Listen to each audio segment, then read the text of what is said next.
Hello my dear students, তোমরা সবাই কেমন আছো? আমি কিন্তু খুব ভালো আছি। আজকে আমি তোমাদেরকে পড়াবো ক্লাস 2 এর আমার বই পৃষ্ঠা নম্বর 4।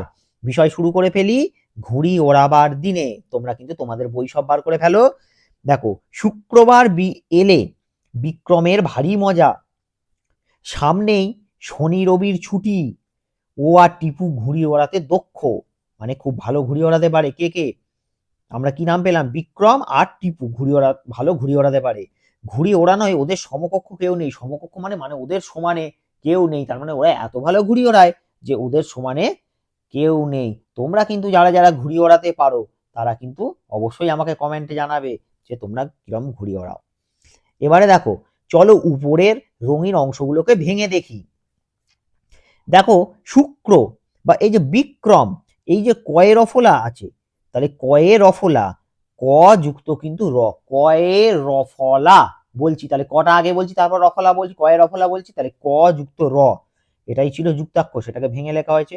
ঠিক আছে, ক যুক্ত র, ক। নেক্সট হচ্ছে এই যে ক্ষয় মূর্ধন্য শয়ে, ক্ষয় মূর্ধন্য স মানে হচ্ছে ক যুক্ত পেট কাটা মূর্ধন্য স, ক্ষিয়। তাহলে তোমাদেরকে যদি প্রশ্ন করা হয় যে ক্ষিয় বা ক্ষিয় মূর্ধন্য শয়ে, এটাকে তোমরা ভেঙে লেখো তো, বা ভাঙলে কি হবে, তাহলে তোমাদেরকে বলতে হবে ক যুক্ত পেট কাটা মূর্ধন্য স। এগুলো কিন্তু পরীক্ষায় কিন্তু ভীষণ আছে, তাই খুব ভালো করে মনোযোগ সহকারে কিন্তু ভিডিওটা দেখবে। এসো একই রকমের নতুন কথা শিখি। কি কথা? বক্র, চক্র, পক্ষ, অক্ষর।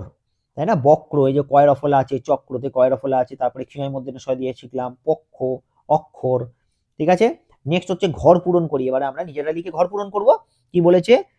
কয় রফলা ম তালবস্য, তাহলে কি হবে? ক্রমশ, কয়ে রফলা ম তালবস্য, ক্রমশ।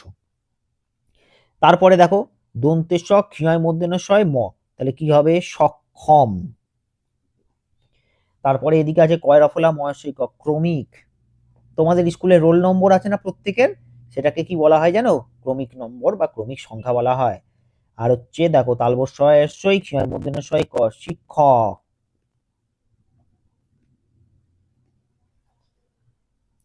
আশা করি ভিডিওটা তোমরা বুঝতে পেরেছো বা সবাই করে নিতে পেরেছো। ভিডিওটা ভালো লাগলে অবশ্যই ভিডিওটাতে একটা লাইক করে দেবে, আর চ্যানেলটা সাবস্ক্রাইব করে অবশ্যই চ্যানেলের সঙ্গে জুড়ে থাকবে।